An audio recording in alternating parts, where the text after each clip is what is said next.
My name is Sue Ellen Hettmansperger, and I'm from New Mexico primarily. That's where I grew up.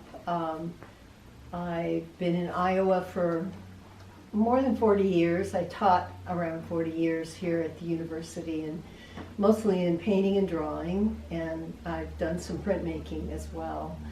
And I got my master's degree from University of New Mexico. And I've also taught at Penn State, and I've shown around the country at different places. One place was AIR Gallery, which is a historic women's venue in New York City that is the oldest and kind of most respected gallery of the cooperative galleries in New York for women. I've been thinking about a lot of metaphors that come from science. I read a lot of science just to understand the natural world better and for inspiration, because growing up in New Mexico imbued me with a sense of responsibility for the vast and beautiful landscape and a sense of preserving the natural diversity of what we have around us. And lately in culture, that is of primary concern because of global warming and all the impact of humans on the environment. So all my career I've been working on these ideas, and now all of a sudden they've become very, very to the forefront. So I just wanted to quickly read a definition of recombinant. In DNA, it's molecules that are formed by laboratory methods of genetic recombination, bringing together fragments of genetic material from different sources, creating sequences that otherwise would not be found in the genome. And so I'm fascinated with using that metaphor in collage. I do a great deal of collage, and I use that metaphor also in my painting. Painting is a unique fictive arena, which I think is so powerful as a statement, in which potentially anything can occur in an indeterminate space. So these are all indeterminate spaces that shift between abstraction and representation, analog and digital reference. Serving as emblems of the current ecological awareness we embody as a culture, these works present a collision of disparate configurations and iterated trajectories. So they're collage spaces that weave together elements and systems of biological forms, fragments of detritus. So the natural world, encompasses what humans create as well, and a range of digital artifacts, while collapsing, dissolving, and questioning the boundaries between them. So this series provokes thought about cultural attitudes and perceptions of our place in nature, of the human place in nature, within nature, not above it or trying to manipulate it. This is an imperative concern in this era of climate change.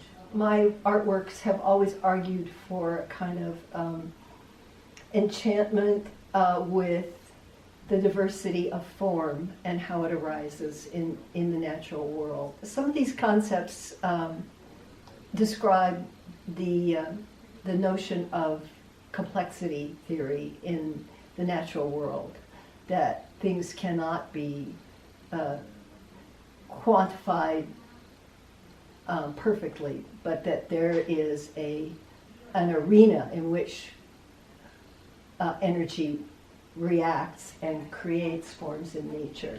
So some of these paintings, for example, this one, would be an example of my idea that the energy was moving outward and inward, and that there's a sense of spiritual, actually, almost a spiritual enchantment, and our sense of responsibility toward the natural world. So we've been talking about this since the 70s, and the problematics of what can happen to an unstable planet.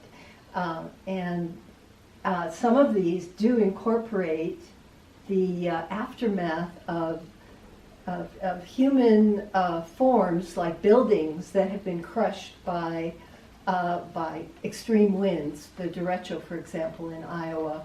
Or I'm fascinated to go online and see the tracery of what kind of an image results from these from the extreme conditions that we have now in climate. And I incorporate that with the more soft, I suppose, biological forms that are, so they fuse together in a conflicted embrace, I would say. More rigid kinds of forms enhance that feeling of a struggle between these two energies. Throughout the history of my career, I've gone back and back to the notion of an emblematic statement, a self-contained configuration that is changing in each one of these, and the sense of space being several layers in and almost an infinite space to behind the form gives it a symbolic kind of quality, so that I'm not illustrating something. I'm using nature to talk about itself, and I guess in a way to form these configurations that are arresting and strange to us, because as an artist trying to create new things in the world, you want to make an image that no one's ever seen before. It only exists coming from the artist, and I don't want to replicate nature in a linear, traditional way. I want to embody it through these configurations that are surprising and no one's ever seen before. I just think that artists are always they want to be understood as people who don't make pictures lightly.